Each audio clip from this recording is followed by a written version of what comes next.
Welcome, friends. Today we explore a timeless parable told by Jesus that speaks directly to the heart of spiritual readiness. It's a story many have heard but few truly understand.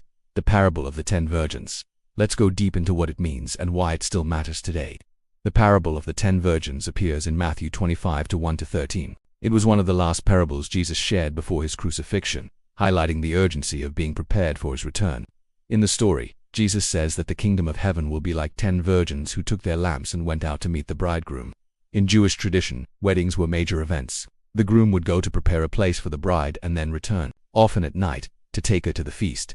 The virgins were likely bridesmaids, chosen to welcome him and join the joyous procession. But not all were ready. 5 of the virgins were wise.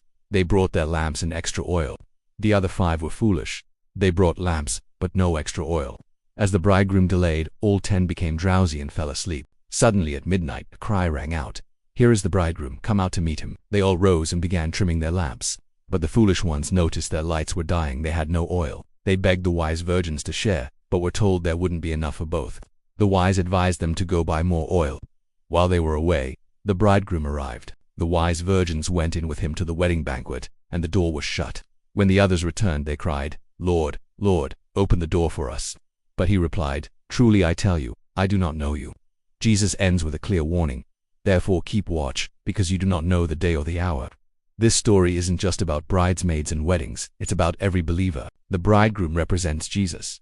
The virgins symbolize people who are waiting for him. The lamps are the outer signs of faith. The oil represents inner spiritual readiness, the presence of the Holy Spirit, faith, obedience, and a genuine relationship with God. What separates the wise from the foolish isn't how they looked. All 10 were waiting. The difference was preparation. The wise brought oil, the foolish assumed they had enough time. They were not ready for the delay. And when the time came, the wise couldn't share their oil. This tells us something powerful. Spiritual readiness can't be borrowed. You can't rely on someone else's faith. You must be personally prepared. The midnight cry could come at any moment. Will your lamp be burning? This story is a call to wake up, stay alert, and keep your heart ready.